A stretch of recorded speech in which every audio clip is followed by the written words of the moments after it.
รุมក្ដីសុខាពេលនេះវាសុថាជីវ៉ាទៅណាបានសូនៅក្រោមថ្ងៃចរណៃបែកយើងសស្រាំងយើងទាំងពីរនាក់ចុះងូតទឹកស្រះថ្លាឆ្វងក្នុងបែបដូចយើងបានផ្ដិតជាប់ក្ដីស្មោះត្រង់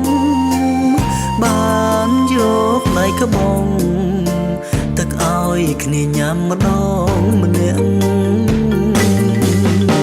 ប៉ុន្តែពេលនេះវាទួញអាឡ័យវាអស់និស័យព្រោះតែបំណុលចាស់ចាស់លើកូនឲ្យគេកាត់ថ្លៃជុំពាក់លែងមានអៀនខ្មាស់បំបែកបំបាំងឲ្យយើងស្ទើរខ្សែគឺបងដឹងប្រលឹងមិនផ្លាំងចិនដាប៉ុន្តែជីវ៉ាត្រូវស្រោចស្រង់គ្រួសារស្រីបងសូមអរគុណ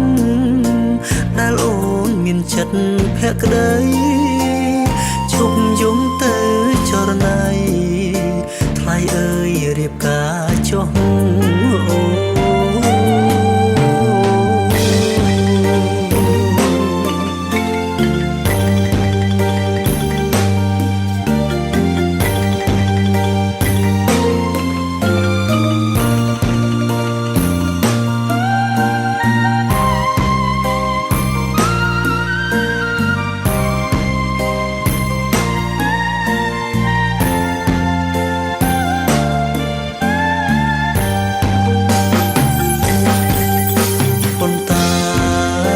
ពេលនេះវាទួញអា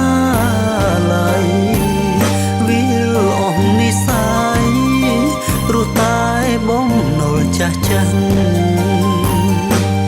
លើកូនឲ្យគេកាត់ថ្លៃជុំពាក់លែងមានអៀនខ្មាស់បំបែកបំបាំងឲ្យយើងស្ទើរខ្សែគឺបងដឹង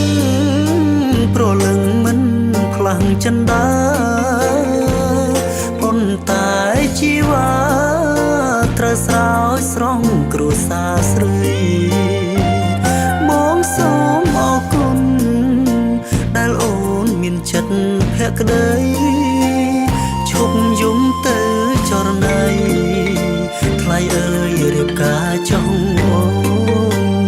ឈប់យំទៅចរណៃថ្លៃអើយផ្លេចបងចុះ